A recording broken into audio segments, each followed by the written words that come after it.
சிவார்ப்பணம். வணக்கம் ஃப்ரெண்ட்ஸ். நாம் இப்போ என்ன பார்க்க போகிறோன்னா, நம்ம ஒரு புராணம் பார்க்க போகிறோம். என்ன புராணம்னா, நம்ம செவ்வாய் பகவானோட புராணம் பார்க்க போகிறோம். நம்ம நவகிரகங்களோட புராணங்களை வந்து லைனாக பார்த்துக்கிட்டு வரோம். ஃபஸ்ட்டு சூரிய பகவான் பார்த்தாச்சு, சந்திர பகவான் பார்த்தாச்சு. இப்போ நம்ம செவ்வாய் பகவான் புராணம் பார்க்கலாங்களா ஃப்ரெண்ட்ஸ்? ஓகே. மனித இனங்களை படைக்க பிரம்மதேவர் வந்து சப்த ரிஷிகளை படைச்சாரு, உருவாக்குனாரு அப்படின்னு நம்ம பார்த்தோம். சப்த ரிஷிகளும் தங்களால் முடிஞ்ச அளவுக்கு மனித இனங்களை படைக்கிறாங்க, படைச்சுக்கிட்டு வந்தாங்க அப்படின்னு சொல்லிட்டு பார்த்தோம். அந்த சப்த ரிஷிகளை வந்து கச்சியப்ப முனிவருக்கும் கற்புக்கரசியான அதிதிக்கு பிறந்தவர் நம்ம சூரிய பகவானும், நம்ம அத்திரி மகரிஷிக்கும் அனுஷியா தேவிக்கும் பிறந்தவர் வந்து சந்திர பகவான் அப்படின்னு சொல்லிட்டு நம்ம பார்த்தோம். அதுல வந்த சப்த ரிஷிகள ஒருவரான பரத்வாஜருக்கு பிறந்தவர் தான் நம்ம குஜன் எனப்படும் செவ்வாய் பகவான். ஏன்னா பரத்வராஜர் தான் நம்ம செவ்வாய் பகவானுக்கு அப்பா. நம்ம அந்த கதையை பார்க்கலாங்களா ஃப்ரெண்ட்ஸ்? பரத்வாஜர் வந்து கடுந்தவம் புரிந்து பல வரங்களை பெற்று ஆசிரம வாழ்க்கை வாழ்ந்துகிட்டு வர்றாரு. ஆசிரம வாழ்க்கை அவர் வாழ்ந்துகிட்டு இருந்தாலும் அவருக்கு வந்து ஆசையை கட்டுப்படுத்த முடியல. அவருக்கு வந்து ரொம்ப ஒரு ஆசை உருவாகிருது. அந்த ஆசை வந்து அவரை வந்து தடம் மாறி போய் தவறு செய்யற மாதிரி தூண்டுது. அவர் நர்மத நதிக்கரையில குடியில் அமைச்சு தவம் செஞ்சுக்கிட்டு வர்றாரு. அந்த நர்மதை நதிக்கரையில வந்துட்டு நர்மதை நதியில வந்து தேவக கன்னி குளிக்க வர்றாங்க.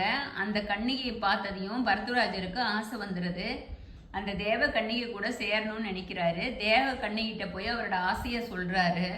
தேவ கன்னிகை வந்து ஃபர்ஸ்ட் அதிர்ச்சி அடைகிறாங்க. அப்புறம் இருந்தாலும் அவங்க வந்து பரத்வாஜரோட ஆசைக்கு இணங்குறாங்க. அதனால அவங்க ரெண்டு பேரும் ஒன்னா சேர்றாங்க. சேர்ந்ததையும் அவங்களுக்கு வந்து அந்த தேவ கன்னிகை வந்து கர்ப்பமாயிடுறாங்க.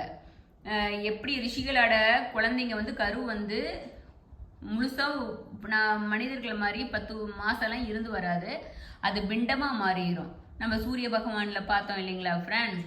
அது போல அவங்க கரு உருவானதையும் கரு வந்து அன்னைக்கே பிறந்துருது, பிண்டமாகுது. பிண்டமானதையும் அடுத்த நாளே குழந்தை பிறந்துருது, பையன் பிறகுது. ஆனா அந்த தேவக்கன்னிகை என்ன பண்றாங்க, அவங்களுக்கு என்ன பண்றதுன்னு தெரியல. அவங்க தேவலோகம் போகணும். பரத்வாஜருக்கு வந்து நம்ம தவறு செஞ்சுட்டோம், நம்ம இவ்வளவு தவறு செஞ்சு இப்படி மனதை கட்டுப்படுத்தி இருந்தும் நம்ம வந்து தவறான வழிக்கு போயிட்டோம் அப்படின்னு சொல்லிட்டு அவரும் வந்து குற்ற உணர்ச்சியால அந்த இடத்த விட்டுட்டு தூர உள்ள கானகத்துக்கு போயிடுறாரு தவம் செய்யறதுக்கு. இந்த தேவக்கன்னிகை என்ன பண்ணுது, அந்த குழந்தைய வந்து விட்டுட்டு அதுவும் தேவலோகம் போயிடுது. அந்த குழந்தை வந்து நர்மத நதிக்கரையில வந்து அந்த கரையில தனியாக விட்டுட்டு போயிடுறாங்க. அந்த குழந்தை அழுவுது, பசியாலும் தாகத்தாலும் ரொம்ப அழுதுகிட்டு இருக்குது. அந்த சவுண்டை கேட்டு நம்ம பூமாதேவி வர்றாங்க. பூமாதேவி வந்து அவங்க அந்த ஞான திருஷ்டினால தெரிஞ்சுக்கிறாங்க பரத்வராஜரோட முனிவர் பையன்தான் இந்த குழந்தைன்னு சொல்லிட்டு. அதனால அவங்க அந்த குழந்தைய எடுத்துட்டு போய் வளர்த்துறாங்க. ஒரு குறிப்பிட்ட வயசு வரைக்கும் வளர்ந்துகிட்டு இருக்கும்போது அந்த குழந்தை கேட்குது, அம்மா நான் உங்களோட குணங்களை மட்டும் பார்த்துக்கிட்டே இருக்கிறேன், எனக்கு அப்பா யாரு, நான் வந்து அப்பாவை பார்க்கணும் அப்படின்னு சொல்லிட்டு கேட்குறாங்க. அந்த குழந்தை கேட்குது. அதனால நம்ம பூமாதேவி என்ன பண்றாங்க, அந்த குழந்தையை கூட்டிக்கிட்டு பரத்வராஜர் முனிவர் ஆசிரமத்துக்கு போறாரு. அங்க போனதையும் பரத்வராஜர்கிட்ட வந்துட்டு உங்க குழந்தை இப்படி நீங்க நர்மத கரையில விட்டுட்டு வந்ததையும் பரத்வராஜர் வந்து தவற உணர்ந்து அந்த குழந்தையை ஏத்துக்கிறாரு. அப்ப வந்து அந்த குழந்தைக்கு வந்துட்டு என்ன நடந்துச்சு அப்படின்னு சொல்லிட்டு பூமாதேவி சொல்றாங்க. சொல்லிட்டு பூமாதேவி கிட்ட மகனா வளர்ந்ததுனால பூமிக்கு அவங்க வந்து ஒரு ஆசி வழங்குறாங்க. நீ என் மகனா வளர்ந்ததுனால நீ இந்த பூமிக்காரங்கனுக்கு அவன் பூமினா நம்ம செவ்வாய் பகவான் அப்படின்னு சொல்லிட்டு அங்ககாரகன் அப்படின்னு சொல்லிட்டு அந்த ஆசி வழங்கிட்டு, அதனாலதான் பூமிக்காரகனா நம்ம செவ்வாய் பகவான ஜாதகத்துல சொல்றாங்க. அதனால பூமிக்காரகனா அவங்களுக்கு ஆசீர்வாதம் வாங்கிட்டு பூமாதேவி வந்து கிளம்பி போயிடுறாங்க. அப்ப நம்ம பரத்வராஜர் என்ன பண்றாரு, அந்த குழந்தைய வந்து நல்ல வரைக்கும் வளர்த்தணும் அப்படின்னு சொல்லிட்டு அந்த குழந்தைக்கு வந்து ஃபர்ஸ்ட் பேரே வைக்கல. ஏன்னா அவங்க அப்பா தான் அந்த காலத்துல எல்லாம் அவங்க முனிவர் தான் வைப்பாங்க அப்படிங்கிறதுனால பூமாதேவி வந்து குழந்தைக்கு பேர் வைக்காதையே தான் வளர்த்தி வர்றாங்க. அதனால பரத்வராஜர் வந்து அந்த குழந்தைக்கு வந்து பேர் வைக்கிறாங்க, அங்ககாரகன் அப்படின்னு சொல்லிட்டு பேரை சூட்டுறாரு. அங்ககாரகன் பெயர் சூட்டி தம் மகனுக்கு வந்து அனைத்து சாஸ்திரங்களையும் முறையா கற்றுக் கொடுத்து அவரை வந்து சிறந்த அறிவாளியாகவும் ஞானியாகவும் அங்க நம்ம பரத்வராஜர் மாத்திடுறாரு. தன் மகனை வந்து அங்ககாரனா மாத்திட்டு பேரெல்லாம் வச்சுட்டு விநாயகருக்கு பூஜை பண்ண சொல்லி விநாயகரை வந்து மனசுல நினைச்சு தவம் செய்ய சொல்லி தந்தையான பரத்துராஜர் வந்து சொல்றாரு. அதனால பரத்துராஜரோட தவ வழிகாட்டலுப்படி நம்ம அங்ககாரகன் வந்து விநாயக பெருமானை நோக்கி தவம் செய்யறாரு. எவ்வளோ இன்னல்கள் வந்தாலும் இயற்கை மாற்றங்கள் பொருட்படுத்தாமல தவத்தை வந்து அங்ககாரகன் செய்யறாரு. எண்ணிய காரியத்துல வந்து முழு உத்வேகத்துடனும் எதை பற்றியும் கவலை இல்லாம விநாயகரை மட்டும் மனசுல நினைச்சு தவம் புரிகிறாரு. விக்னங்களை தீர்க்கும் விநாயக பெருமான் வந்து அங்ககாரகனோட தவத்தை வந்து மெச்சி ஆசி வழங்குறாரு. அவர் வந்து காட்சி கொடுக்குறாரு. காட்சி கொடுத்து விநாயகருக்கு வந்து எப்பவுமே அவர் என்ன கேட்குறாரு, உனக்கு என்ன வர வேணும் அப்படின்னு கேட்குறாரு. அதுக்கு வந்து அங்ககாரகன் சொல்றாரு, எப்போதும் தங்களை வழிபாடு செய்வதுடன் தேவர்களுக்கு சமமான அந்தஸ்து எனக்கு அளிக்கணும் அப்படின்னு சொல்லிட்டு கேட்குறாரு. விநாயக பெருமான் வந்து மனமும் வந்து அங்ககாரனுக்கு தேவர்களுக்கு நிகரான மதிப்பையும் அது மட்டும் இல்லாம அந்த தேவர்களை அவர்களின் பூர்வ புண்ணியங்களுக்கு ஏற்ப நன்மை தீமைகள் செய்யும் நவகிரகங்களுக்கும் பரிபாலத்துக்கு அங்ககாரனா இடமளிக்கிறாரு. அது அப்படிதான் நம்ம வந்து செவ்வாய் பகவான் வந்து அங்ககாரகனா மாறுகிறாரு. அந்த வரலாறு. இன்னொரு வரலாறு என்ன அப்படின்னு சொன்னா ஃப்ரெண்ட்ஸ், முன்னொரு காலத்துல அந்தகாசூரன் அப்படின்னு சொல்லிட்டு ஒரு அரக்கன் இருக்கிறான்.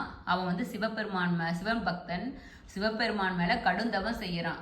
அந்த கடுந்தவம் செய்யறதுல வந்து அவன் எங்க இருந்து செய்யறான்னா உஜ்ஜயினிங்கிற நாட்டுல இருந்து தான் அவன் செய்யறான். அவன் அந்த நாட்டுல தான் ஆண்டுகிட்டு இருக்கிறான். அவன் கடுந்தவத்தை கண்டு மகிழ்ந்து நம்ம சிவபெருமான் வந்து அவனுக்கு முன்னாடி தோன்றாரு. அவன் வந்து சிவபெருமானை பார்த்ததையும் ரொம்ப மகிழ்ச்சி அடைஞ்சு தரையில விழுந்து பணிந்து என்னை வந்து இவ்வளோ எனக்கு தரிசனம் கொடுத்த என் அப்பா அப்படி ஈசனுக்கு வந்து மனமாற போற்றி பாடிட்டு அவன் சொல்றான், எனக்கு உனக்கு என்ன வர வேணும்னு சிவபெருமான் கேட்குறாரு.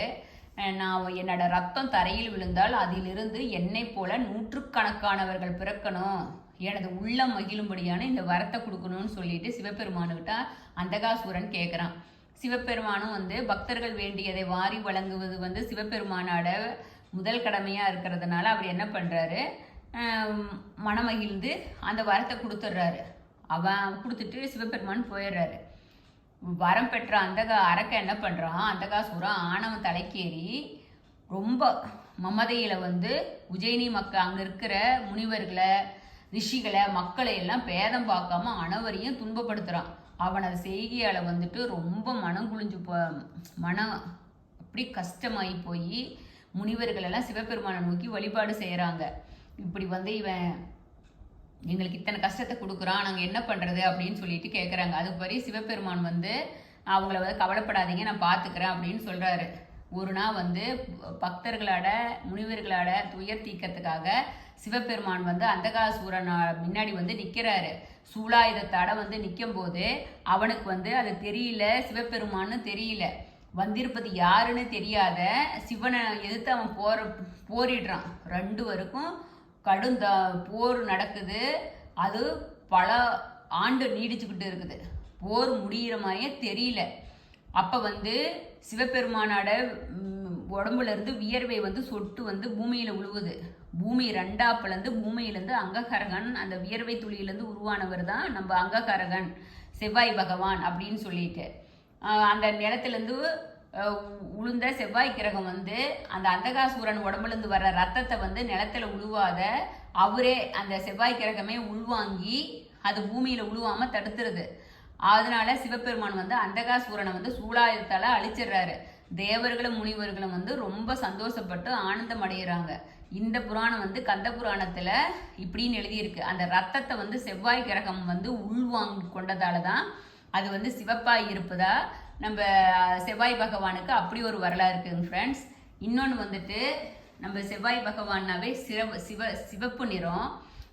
அதனால நம்ம செவ்வாய் பகவானுக்கு இன்னொன்று என்னன்னா, சிவபெருமான் வந்து பார்வதி சாமியை பிரிஞ்சு தனிமையில் இருக்கும்போது யோக நிஷ்டையில இருக்கிறாரு. அப்போ வந்து அவர் மேலே இருந்து வேர்வை துளி உழுவுது. அந்த வேர்வை துளியிலிருந்து பூமியில் உழுவுது. அதுலேருந்து ஒரு குழந்தை உருவாகுது. அந்த குழந்தைய வந்து நம்ம பூமாதேவி எடுத்து வளர்த்துறாங்க. அதனால அந்த பூமியிலேருந்து விழுந்ததுனால பேர் வந்து அங்ககாரகன் செவ்வாய் அப்படின்னு சொல்லிட்டு ஒரு பேர் இருக்குது அப்படின்னு சொல்லிட்டு இருக்குது. அந்த குழந்தை வந்து அந்த குழந்தை சிவந்த நிறத்துல இருக்கிறதுனால செவ்வாய் பகவான் அப்படின்னு இருக்கு. அந்த குழந்தை வந்து சிவபெருமானை நோக்கி தவம் செஞ்சு கிரக பதவி பெற்றார் அப்படின்னு சொல்லிட்டு மச்ச புராணத்துல சொல்லியிருக்கு. இன்னொரு புராணம் என்னன்னு சொல்லி இருக்குது அப்படின்னு சொன்னா, தச்சன் நடத்திய யாகத்தை வந்து அழிக்க சிவபெருமான் வந்து வீரபத்திரரை அனுப்புறாரு. யாகத்தை அந்த வீரபத்திரை அழிச்ச பிறகும் அவருக்கு அந்த கோபம் அடங்கலை. வீரபத்திரனாவே கோபம் அவர் அடங்காம தனியாம அங்கேயும் இங்கேயும் அப்படியே கோபத்தை அலைஞ்சிட்டு இருக்கிறார். தேவர்கள் வந்து அவரை வேண்டி சாந்தமாகும்படி கேட்குறாங்க. அவர் அந்த சாந்தமா ஆனதை தன் உருவை மாற்றி கொண்டது தான் செவ்வாய் பகவான் அப்படின்னு சொல்லிட்டு இருக்குது. அதனால செவ்வாய் தோஷம் உள்ளவர்கள் வந்து நம்ம வீரபத்திரரை வழிபட்டாலும் வந்து நமக்கு செவ்வாய் தோஷம் இது குறைஞ்சிரும் அப்படின்னு சொல்லிட்டு சொல்கிறாங்க ஃப்ரெண்ட்ஸ்.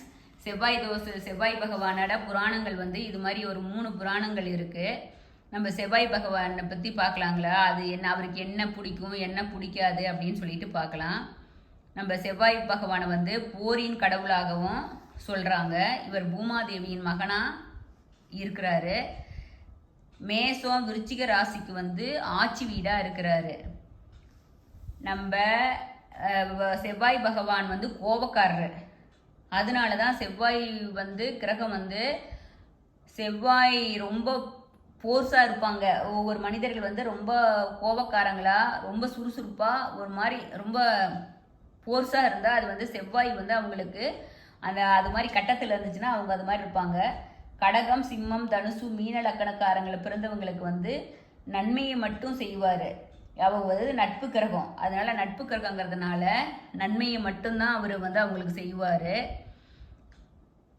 ஒளி வந்து நம்ம சூரிய பகவானுக்கிட்ட இருந்து தான், சந்திர பகவானும் சூரியன்கிட்ட இருந்து தான் ஒளியை பெற்றே பிரதிபலிக்கிறாங்க. அதே போல் செவ்வாய் பகவானும் சூரிய பகவானுக்கிட்ட இருந்து தான் ஒளியை பெற்று தான் செவ்வாய் பகவானும் பிரதிபலிக்கிறாங்க. செவ்வாய்க்குரிய மலர் வந்து செண்பக மலர், செவ்வரளி. உரிய நிறம் சிவப்பு நிறம். உரிய உலோகம் செம்பு. உரிய நவரத்தினம் பவளம். செவ்வாயன் வடிவம் வந்து முக்கோணம். செவ்வாய் பகவானோட வாகனம் வந்து ஆட்டுக்கடா. செவ்வாய் பகவானோட ஆதிக்க எண் நியூமராலஜி பிரகாரம் பார்த்தா 9. செவ்வாய் பகவானோட இயல்புகள் என்னன்னா, செவ்வாய் வந்து சுய ஒளி அற்ற கிரகம். மனித உடலின் உள்ள எலும்புக்கும் மஜ்ஜைக்கும் காரணமா நம்ம செவ்வாய் பகவான் இருக்கிறாரு.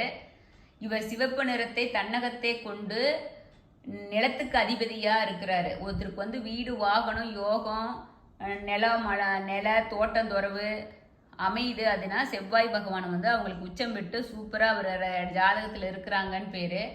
முன்கோபமும் வைராக்கியம் கொண்டவராக இருப்பாங்க. வகை வந்து தேவரை சேர்ந்தவங்க. நவகிரகத்தில் ஒருவராக இருக்கிறாரு. இடம் வந்து அவர் வாழ்கிற இடம் வந்து செவ்வாய் லோகம். கிரகம் வந்து செவ்வாய் கிரகம். நம்ம செவ்வாய் பகவானை வந்து ஓம் அங்காஹாராய நமக அப்படின்னு சொல்லிட்டு சொல்கிறது சிறப்பு. அவரோட மனைவிகள் வந்து மங்களாதேவி, சுசீலினி அப்படின்னு 2 மனைவிகள். இவர் கழுத்தில் வந்து அணிந்திருக்கும் மாலையும் சிவப்பு வண்ணமுடையதாக தான் அணிந்திருப்பார். இவரோட ஆடையும் செந்நிறமாக தான் இருக்கும். செந்நிறமாக இருப்பதால் இவருக்கு செவ்வாய் அப்படின்னு பேர். நவகிரகத்தில் வந்து இவர் தெற்கு நோக்கி அமர்ந்திருப்பார்.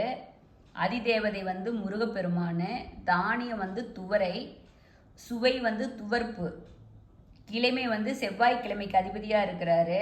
பஞ்சபூதங்களை வந்து நெருப்பு கிரகமாக இருக்கிறாரு. இவர் நன்மை மட்டும் செய்வார். ஜாதகத்தில் நல்ல உச்சம் பெற்றிருந்தாருன்னா அவரை எவ்வளோ உயரத்துக்கு கொண்டுட்டு போடுவாரோ அது மாதிரி உயரத்துக்கு கொண்டுட்டு போயிடுவார். இவரோட கோயில் வந்து வைத்தீஸ்வரன் கோயில் சிதம்பரத்துக்கு பக்கத்தில் இருக்கிற சீர்காழியில் இருக்குது. இன்னொன்று வந்து திருச்சிருங்குடி அப்படின்னு பழனி முருகர் கோயிலும் உண்டு. துர்க்கை பகவானை கும்பிட்டாலும் துர்க்கையை வழிபட்டாலும் நம்ம செவ்வாயோட ஆதிக்கத்தை குறைச்சிக்கலாம். செவ்வாய்க்கிழமைகளில் செவ்வாய் பகவானையும் முருகரையும் நெய் தீபம் ஏற்று செவ்வரளி மலர் சூட்டி வழிபடுறது அவரோட செவ்வாய் தோஷம் இருக்கிறவங்களுக்கு அந்த பலனை வந்து குறைச்சி கொடுக்கும், நல்லது கொடுக்கும். ஆனால் நம்ம மனசார வேண்டணும். செவ்வாய் தோஷம் உள்ளவர்கள் வந்து ஆடுகளுக்கு உணவாக இடலாம். என்ன காரணம்னா ஆடு தான் செவ்வாய் பகவானுக்கு வாகனமாக இருக்கிறதுனால நம்ம ஆடை வந்து நம்ம செவ்வாய் பகவானுக்கு சாப்பாடு கொடுத்தா செவ்வாய் தோஷத்தோட பாதிப்பு குறையும். செவ்வாய் பகவானோட காயத்ரி மந்திரம் வந்து வீரத்வஜாய வித்மக விக்னஹஸ்தாய திமிகி தன்னோ பௌம பிரசோதயாத் அப்படின்னு சொல்லுவோம்.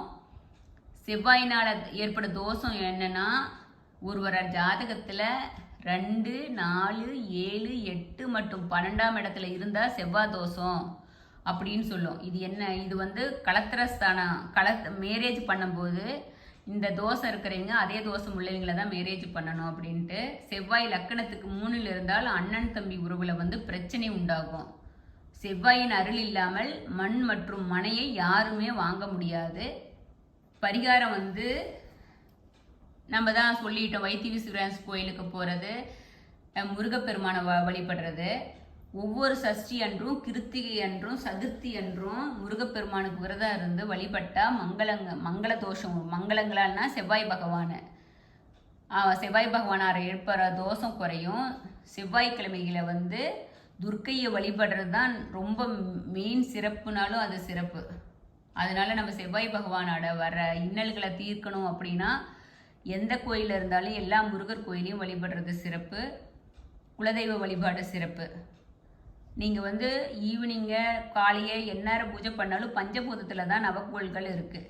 நீங்கள் வானத்தை அண்ணாந்து பார்த்து சூரியனை கும்பிட்ற மாதிரி, சந்திர பகவானை கும்பிட்ற மாதிரி, மேலே இருக்கிற செவ்வாய் கிரகத்தை மனசால் நினச்சி செவ்வாய் பகவானுக்கு தீபாதனை காமிச்சு தூப தீபம் காமிச்சிங்கன்னா ரொம்ப சிறப்பாக இருக்கும் ஃப்ரெண்ட்ஸ். நீங்கள் மற்ற கோயிலுக்கு போக முடியலனா நீங்கள் பிரபஞ்சத்தையே கும்பிடுங்க, அது ரொம்ப சிறப்புனா சிறப்பு.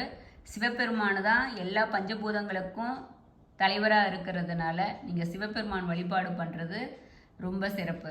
இப்போ நம்ம செவ்வாய் பகவானோட புராணங்கள் பார்த்தோம் ஃப்ரெண்ட்ஸ். எல்லா புராணங்களையும் பார்த்துக்கிட்டு இருந்தாலும் இப்போ நவக்கோள்களோட புராணங்களை பார்க்க ஆரம்பிச்சிருக்கோம். நீங்கள் நவக்கிரகங்களோட புராணங்களை கேட்டு வாழ்வில் வெற்றி அடையுங்க. சிவார்ப்பணம். வணக்கம் ஃப்ரெண்ட்ஸ்.